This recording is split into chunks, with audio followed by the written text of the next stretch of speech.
In this lesson, we're going to look at factors that affect the solubility of a substance. So this is how much of the substance will dissolve.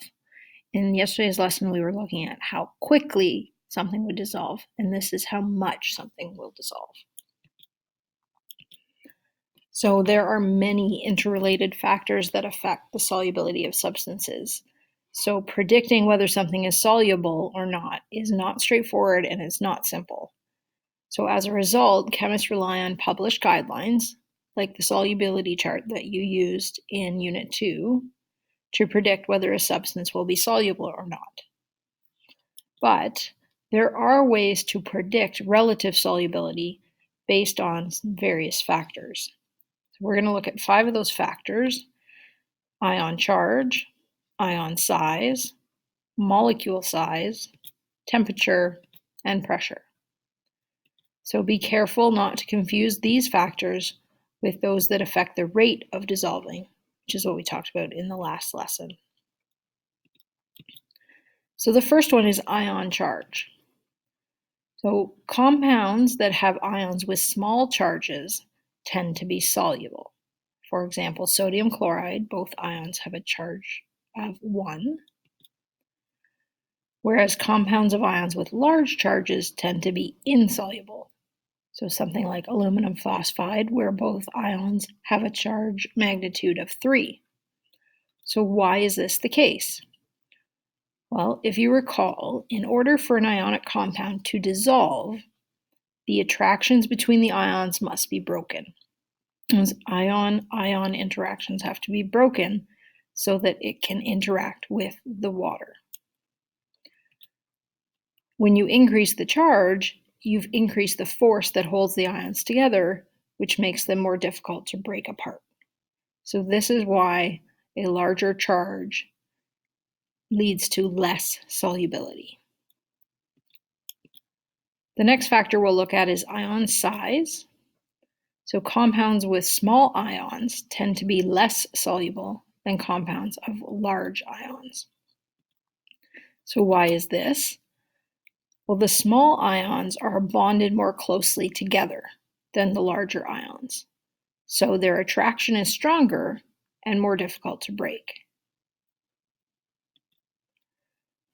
So if you think about your ionic or atomic size trends from Unit 1, you would expect that fluoride compounds will be less soluble than chloride, bromide, and iodide compounds because fluorine is the smallest atom. Next, molecule size. So when you have a molecule which has polar covalent bonds, it's able to dissolve in water because it can form dipole-dipole interactions, or depending on the polar bond, it might also form hydrogen bonds. So usually a molecule that has a polar bond also has a nonpolar part of the molecule. And so the size of that nonpolar part affects the level of solubility. The larger the nonpolar part, the less soluble the molecule is. So here's an example of 2 different alcohols. Methanol, which has a single carbon, and pentanol, which has a 5-carbon chain. If we look at their solubility, methanol is infinitely soluble in water, whereas pentanol has a lower solubility. Okay, and that's because they have different size nonpolar parts. So the OH group is the polar part, and with methanol, the nonpolar portion is small, whereas with pentanol it is much bigger, so it dissolves less in water. So why does this happen? So the larger molecule is much less polar overall. So there's a large part of it that's not able to interact with the water, and so it is less soluble. The next factor we're going to look at is temperature. And we're going to look at each of the states separately.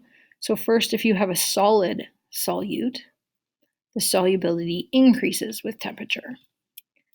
And why is this? Because at higher temperatures, there's more energy present to break those intermolecular bonds in the solid, those ion-ion bonds we were talking about.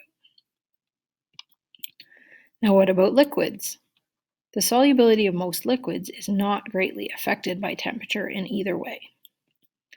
And this is because the intermolecular forces in liquids are not that strong, so additional energy isn't required to break them. So adding energy, taking away energy in the form of the temperature doesn't have a large effect.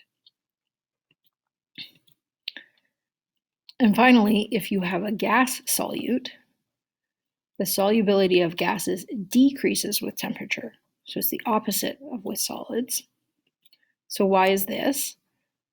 Well, we know from kinetic molecular theory that gas particles move really quickly and have a lot of kinetic energy. So when a gas is dissolved in a liquid, it's forced into that liquid, it's going to lose some of its energy. So if you increase the temperature, that gas is going to gain energy and it's going to be able to come out of the solution. So it'll become less soluble. So we can represent the solubility of different compounds at various temperatures by a solubility curve. And so here's an example of one. This one has curves on it for 4 different substances. At points right on the line, on the curve, that's where the solution is saturated. At points below the curve, the solution is unsaturated. It could still hold more solute. And at points above the curve, the solution has been made supersaturated. So if we look at this point right here, which is where you've got 110 grams of the solute, and we're at 60 degrees Celsius. So if our solute is potassium nitrate, this solution would be saturated. If our solute is sodium chlorate, this solution would be unsaturated because it is below sodium chlorate's line. If the solute was potassium bromide or sodium chloride, this would be a supersaturated solution because the point is above both of their lines. So the last factor we're going to look at is pressure. The solubility of a gas in a liquid increases as the pressure of the gas above the liquid increases. So pressure increases, solubility increases for a gas. And you can observe this when you open up a bottle of pop or a can of pop. Inside a closed bottle, the pressure of carbon dioxide is really high. Right? When they've created that drink, they've pushed a bunch of carbon dioxide into the liquid. So when you open the bottle, you release that pressure, and then the carbon dioxide starts to come out of solution, the fizz that you get when you first open a drink. This only applies to gases. Changes in pressure have hardly any effect on solid and liquid solutes. So there you have the different factors that can affect the solubility of a substance.